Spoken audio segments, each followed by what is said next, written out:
வணக்கம். கதையை கேட்கவும் லைக் பண்ணுங்க, கமெண்ட் பண்ணுங்க. மேல் இருக்கும் பெல் பட்டனை அழுத்தவும். நான் மோகனா, தனியார் பள்ளியில் ஆசிரியராக வேலை செய்கின்றேன். என் வாழ்க்கை எப்பொழுதும் சுலபமாக இருந்ததில்லை. சிலர் சொல்வார்கள், பிறந்தது ஒரு விதி, வாழ்வது ஒரு போராட்டம் என்று. அந்த வார்த்தை என் வாழ்க்கைக்கு சரியாகவே பொருந்தும். என் அப்பா ஒரு தூய்மை பணியாளர். அந்த வேலை யாருக்கும் கீழ்த்தனமாகவே தோன்றும். ஆனால் எனக்கு அது பெருமைதான். ஏனென்றால் அந்த வேலையில்தான் இன்று நான் பள்ளி ஆசிரியராக நிம்மதியாக நிற்கின்றேன். அம்மா வீட்டு வேலைகளை பார்த்து எங்களையும் கவனித்துக் கொள்வார்கள். ஆனால் எங்கள் வீட்டில் அமைதி என்றுமே நிற்காது. அப்பா தினமும் மது குடித்து விட்டு வருவார்கள். அம்மா அதை சகிக்க முடியாமல் கோபப்படுவார்கள். சில சமயம் அம்மா அழுது கொண்டிருப்பார்கள். சில சமயம் சண்டை கூட வந்துவிடும். நான் 2 பேருக்கும் நடுவில் நிற்பேன். ஒரு பெண் அந்த நிலைமையில் எவ்வளவு கஷ்டம் என்று சொல்ல முடியாது. பல முறை மனசு உடைந்துவிடும். வீட்டை விட்டு எங்காவது ஓடலாம் என்று தோன்றும். ஆனால் எங்கே போக முடியும்? அந்த வயதில் நான் கற்றுக்கொண்டது, துன்பத்தை ஒருவராவது தாங்கிக் கொள்வதுதான் வாழ்க்கை என்று. நாட்கள் அப்படியே போனது. அப்பாவின் குடிப்பழக்கம் அதிகமாகினது. வீட்டிலும் சண்டை வழக்கமாகிவிட்டது. அம்மா அந்த துன்பத்தில் உடல் பாதிக்கப்பட்டது.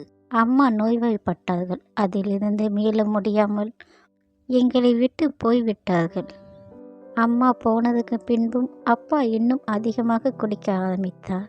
அன்றது நாள் வேலை இடத்தில் இதய வலி ஏற்பட்டு அவர் கூட என்னை விட்டு சென்று விட்டார். அந்த நொடி என் வாழ்க்கையே மிகப்பெரிய கஷ்டமாக இருந்தது. அந்த நாளில் நான் அனாதையாகிவிட்டேன். என்னிடம் பேச யாரும் இல்லை. நான் அழுதால் என்னை தாங்கிக் கொள்ள யாரும் இல்லை. அப்பொழுதுதான் எங்கள் தெருவில் வசந்தி, வசந்த் என்ற தம்பதிகள் என்னை கவனித்தார்கள். அவர்கள் நல்ல பணக்கார குடும்பம். பல வருடங்களாக குழந்தை இல்லை அந்த தம்பதியருக்கு.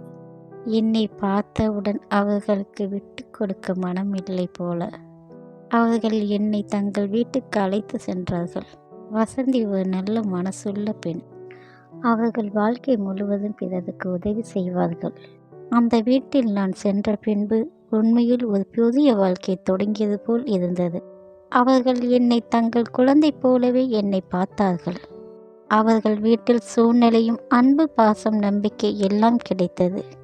வசந்தியை நான் பார்த்தால் எனக்கு எங்கள் அம்மா என்ற நினைவுக்கு வந்துவிடும். அவர்கள் தாய்மையுடன் நடந்து கொண்டார்கள்.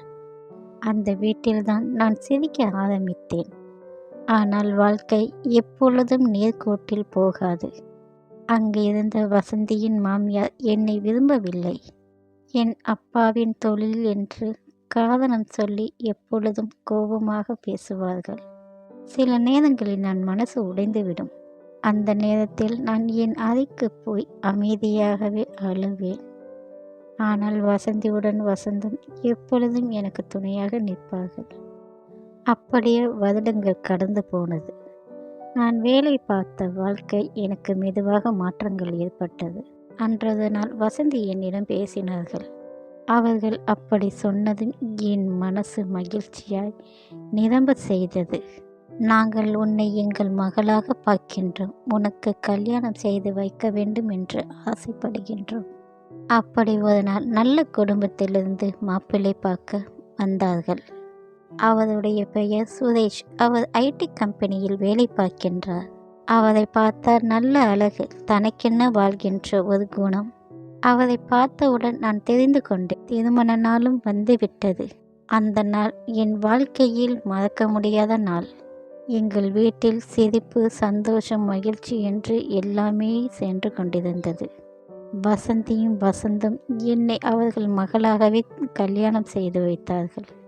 திருமணத்துக்கு பிறகு சில நாட்கள் கழித்து அவர்கள் வெளிநாடு சென்று விட்டார்கள். ஏனென்றால் ஒரு துணையை தேடி கொடுத்துவிட்டு என்னை விட்டு சென்று விட்டார்கள். அவர்கள் சென்றது எனக்கு கவலையாக தான் இருந்தது. இருந்தாலும் என் மனதை நான் தேற்றிக் கொண்டேன். நான் என் கணவர் வீட்டுக்கு வந்தேன். அவருடைய அம்மா, அப்பா இருவரும் நல்லவர்கள். என் தாயில்லை என்ற நினைவு கூட இல்லாமல் அவர்கள் என்னை அன்பாக பார்த்து கொண்டார்கள். முதல் சில நாட்கள் எல்லாமே நன்றாக தான் இருந்தது. அன்று முதல் இரவு சுரேஷ்காக காத்திருந்தேன். என் பல நாள் கனவு நிறைவேறப் போகின்றதே என்று மகிழ்ச்சியாக இருந்தேன்.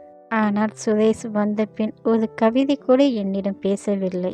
அசதியாக இருக்கே என்று சொல்லி நேராக சென்று படுத்து கொண்டார். நானும் எதுவும் சொல்லவில்லை. அனைத்தும் போக போக சரியாகிவிடும் என்று நினைத்து விட்டேன். ஆனால் கொஞ்சம் கொஞ்சமாக சுரேஷின் நடத்தை மாற்றங்கள் ஆரம்பித்தது. என் முகத்தை பார்ப்பதற்கு அவருக்கு மனமில்லை. மனம் வேறு எங்கோ இருக்கின்றது. உடல் மட்டும் இங்கு இருக்கின்றது. அவர் குடிக்க ஆரம்பித்தாள். வீட்டில் இரவு நேரங்களில் தாமதமாக வருவது என்று சென்றது. பல நண்பர்களை அழைத்து வந்து குடிப்பார். இதை நான் கேட்டால் அவர் என்மேல் கோபப்படுவார்.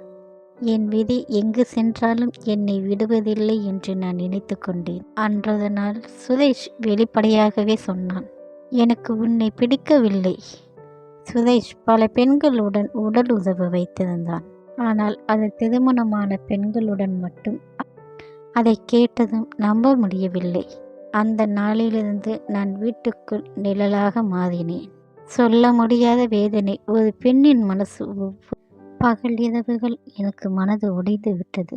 இந்த வேதனை இன்னும் ஆழமானது.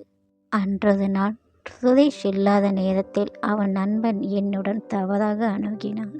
அந்த தருணம் எனக்கு உடைந்த கோபம் வெடித்தது. அவனை அடித்தேன். அதற்கு அவன் நண்பன் சொன்னதும் எனக்கு அதிர்ச்சியாக இருந்தது. உன் கணவன் என் மனைவியுடன் உடல் உறவு வைத்துக் கொள்கிறான்.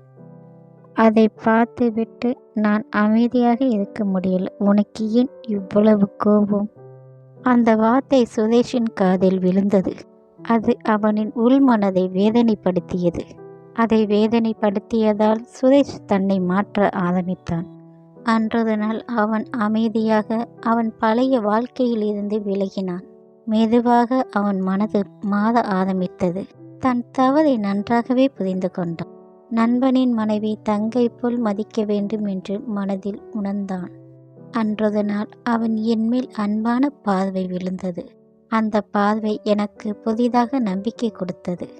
அந்த இரவில்தான் எங்கள் வாழ்க்கை உண்மையாக தொடங்கினோம். அந்த இரவுக்கு பின் என் வாழ்க்கை மெதுவாக மலர ஆரம்பித்தது. இப்பொழுது என் கருவில் ஒரு உயிர் வளர்கின்றது. அந்த சிறிய உயிர்தான் என் வாழ்க்கையின் முழு அர்த்தம். அம்மா அப்பா இல்லாமல் வளர்ந்த நான் இப்பொழுது ஒரு தாயாக போகின்றேன். வாழ்க்கை எனக்கு எத்தனை வழிகள் கொடுத்தாலும் கடைசியில் அந்த வழியிலிருந்து ஒரு புதிய மகிழ்ச்சியை உருவாக்கி கொடுத்தது. இப்பொழுது ஒவ்வொரு சுவாசமும் என் குழந்தை, என் வாழ்க்கை இன்னும் முழுமையாக மாற்றங்கள் ஏற்பட்டது. எங்கள் அம்மா எங்களுக்கு மேலிருந்து இதை பார்த்து சிரிப்பார்கள் என்று எனக்கு நம்பிக்கை இருந்தது. வாழ்க்கையில் நாம் எத்தனை தடைகள் தடுத்தாலும் அது ஒரு நாள் நம் வாழ்க்கைக்கு உயர வைக்கின்றது. இப்போது நான் மகிழ்ச்சியாக வாழ்கின்றேன். அது ஒன்று போதும். நன்றி. கதையை கேட்டதற்கு நன்றி. லைக் பண்ணுங்கள், கமெண்ட் பண்ணுங்கள், மேல் இருக்கும் பெல் பட்டனை அழுத்தவும். நன்றி.